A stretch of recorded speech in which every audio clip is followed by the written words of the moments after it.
Terima kasih kerana memilih channel ini untuk mendapatkan berita terbaru setiap hari.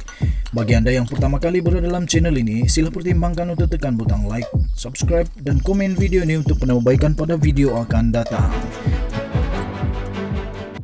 Berita politik, berita semasa, berita ekonomi, berita kesihatan, pendidikan dan segalanya ada dalam channel ini. Salam sejahtera Malaysia, selamat pagi.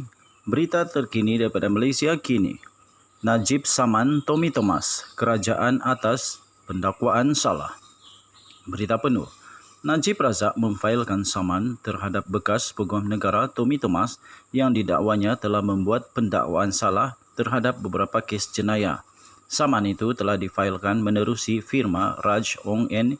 Yudhisthira di Mahkamah Tinggi Kuala Lumpur pada 22 Oktober yang lalu. Saman itu menamakan Tommy Thomas dan kerajaan sebagai defendant.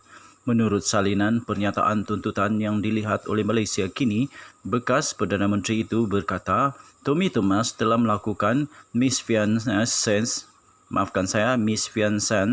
dalam jawatan awam, penyalahgunaan proses dengan niat jahat dan kecuaian.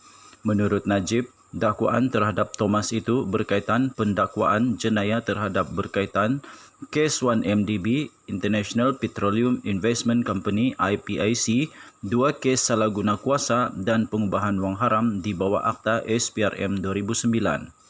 Dia bagaimanapun menyatakan ia tidak melibatkan pendakwaan berkaitan SRC International Sdn Bhd, dahulunya subsidiari milik 1MDB sebelum menjadi milik penuh Menteri Kewangan yang diperbadankan MKD. Najib mendakwa susulan penubuhan kerajaan PH yang diketuai oleh Dr. Mahathir Mohamad selepas menang dalam PRU 14, dia dihadapkan dengan 35 pendakwaan jenayah melibatkan 4 kes itu. Fakta-fakta yang berikutnya akan menunjukkan pertuduhan-pertuduhan terhadap Najib adalah sebahagian daripada satu perbuatan yang telah dirancang lama dan dirangka awal oleh Tommy Thomas, katanya. Tambahnya lagi, juga ini adalah selaras dengan rancangan kerajaan ketika itu. Sebagai Peguam Negara, dia telah menjalankan tugasnya sekurang-kurangnya yang berkaitan dengan Najib Razak seolah-olah dia adalah ejen PH. Tambahnya lagi, malah dia akan kemudiannya menghubungkan parti politik Najib UMNO dengan Najib sendiri, orang Melayu dan pendorongan untuk Islamisasi dakwa Najib. Dia turut mendakwa sebelum dan selepas menjadi Peguam Negara, Thomas telah membuat banyak kenyataan yang prejudis terhadapnya. Antaranya adalah dia adalah penjenayah yang bersubahat dengan Low Tech Joe walaupun ketika pertuduhan terhadapnya dibicarakan di Mahkamah Dakwa Najib. Najib antaranya menuntut satu pengisytiharan yang Thomas telah melakukan misfiances dalam jawatan awam ringgit Malaysia 1,941,988 ganti rugi am, teladan dan tambahan dan relief lain yang dirasakan sesuai oleh mahkamah.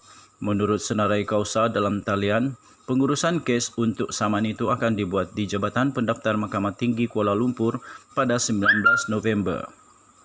Sekian berita, salam sejahtera, bye-bye.